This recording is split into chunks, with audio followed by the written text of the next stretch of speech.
সর্বশেষ যে ব্যক্তি জাহান্নাম থেকে মুক্তি লাভ করবে তাকে আল্লাহ পাক বলবেন, ফেরেশতাদেরকে বলবেন, ও আমার ফেরেশতারা, আমার এই বান্দাকে জান্নাত এবং জাহান্নামের মাঝখানে রেখে দাও।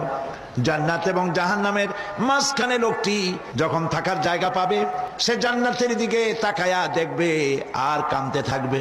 আল্লাহ পাক জিজ্ঞেস করবেন, বান্দারে, যুগের পর যুগ ধরে জাহান্নামে কেঁদেছো, আমি রব্বুল আলামিন জাহান্নাম মাফ করে দিয়া জান্নাত জাহান্নামের মাঝখানে রেখে দিয়েছি, আযাব থেকে তো বেঁচে গেছো, এখন কান্দো কেন? লোকটি বলবে, রব্বুল আলামিন কান্দি এই কারণে, জাহান্নাম থেকে মাফ করেছো, তোমার শুকরিয়া আদায় করি। জান্নাত তো আমার কপালে নাই, কিসমতে নাই, কিন্তু জান্নাত আমি এখান থেকে দেখতে পাচ্ছি, জান্নাতের সুঘ্রাণ আমার নাকে আসতেছে, কপালে নাই যাওয়ার। আমি কাঁদি এই জন্য, তুমি যদি মেহেরবানি করে আমাকে জান্নাতের দরজার কাছে একটু দাঁড় করায় দিতা, প্রাণ ভরে তোমার জান্নাতের দৃশ্যটা একটু দেখতাম। আল্লাহ পাক তার আরজি পূরণ করবেন, বলবেন যাও, ফেরেশতাদের বলবেন এর জান্নাতের দরজার কাছে দাঁড় করায় দাও। জান্নাতের দরজার কাছে দাঁড়িয়ে লোকটি আবার কান্না শুরু করবে। আল্লাহ পাক প্রশ্ন করবেন, এবার কান্দো কেন? লোকটি বলবে, রব্বুল আলামিন কান্দি এই কারণে, জান্নাতের এই দরজায় দাঁড়াইয়া জান্নাতের অফুরন্ত নেয়ামত কিছুই ভালো করে দেখা যায় না, শুধু অল্প জায়গা দেখি।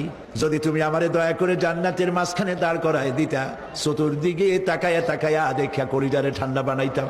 তবে আমি ওয়াদা করি, জান্নাতের কোন নাজ নেয়ামত, কোন ফল আমি খাবো না, ধরবো না, সইব না। একটুখানি মেহেরবানি করে মাঝখানে দাঁড় করাইয়া দাও, জান্নারে ঠান্ডা করি। আল্লাহ রব্বুল আলামিন ফেরেশতাদের বলবেন, আমার এই বান্দারে জান্নাতের মাঝখানে দাঁড় করাইয়া দে। আল্লাহর নবী বলেন, জান্নাতের মাঝখানে দাঁড়িয়ে লোকটি আগের চাইতে আরো জোরে চিৎকার মেরে কাঁদতে থাকবে। আল্লাহ পাক বলবেন, বান্দারে কি হলো তোর? দরজার কাছে আসতে চাইছিলি, আইনা দিলাম। আবার এবার মাঝখানে আসতে চাইছো, তাও এনে দিয়েছি, আবার কান্দো কেন? লোকটি বলবে, রব্বুল আলামিন এবার কান্দি এই জন্যে, তুমি যখন দয়া করে একটিবার জান্নাতের মাঝখানে এনে আমাকে দাঁড় করায় দিয়েছো, তুমি রহমান রহিম গফুরুর রহিম, এই জান্নাত থেকে আবার আর বাইর করে দিও না। আল্লাহ রাব্বুল আলামিন বলবেন, ও আমার বান্দারে, আমার এই জান্নাত তোর খুব পছন্দ হয়েছে নাকি? লোকটি বলবে, রব্বুল আলামিন কলিজা ঠান্ডা হয়ে গেছে, ভাবতেও পারি নাই জান্নাত এত সুন্দর। আল্লাহ পাক বলবেন, বান্দারে, এরকম একটি নয়, দুইটা নয়, তোর জন্য আমি 10টা জান্নাত এইরকম রিজার্ভ করে রাখছি। জান্নাতীদেরকে রিসিপশন দেওয়া হবে।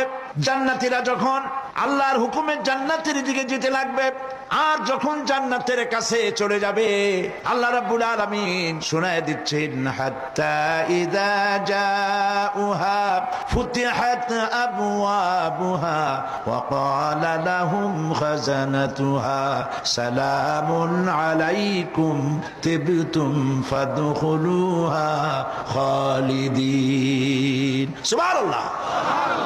জান্নাতীরা যখন জান্নাতে প্রবেশ করার দরজার মুখোমুখি হবে, দ্বার রক্ষীগণ তখন বলবে, সালামুন আলাইকুম, আল্লাহ শান্তি তোমাদের উপরে বর্ষিত হোক। দুনিয়ার টাটকা টাটকা সুখগুলি 2 পা দিয়ে ঠেলে দিয়েছো, টাটকা সুখগুলি গ্রহণ করো নাই, হারাম খাও নাই, আল্লাহর দ্বীন কায়েমের জন্য রক্ত দিয়েছো, জীবন দিয়েছো, কষ্ট করেছো, আল্লাহকে ভয় করেছো, আমাদের সালাম গ্রহণ করো, জান্নাতের মধ্যে ঢুকে যাও চিরকালের জন্য। সুবহানাল্লাহ। আর বাইর হওয়া লাগবে না, চিরকাল এই জান্নাতের মধ্যে তোমরা বসবাস করতে পারবে, আল্লাহ রাব্বুল আলামিনের ফেরেশতারা বলে দিবেন।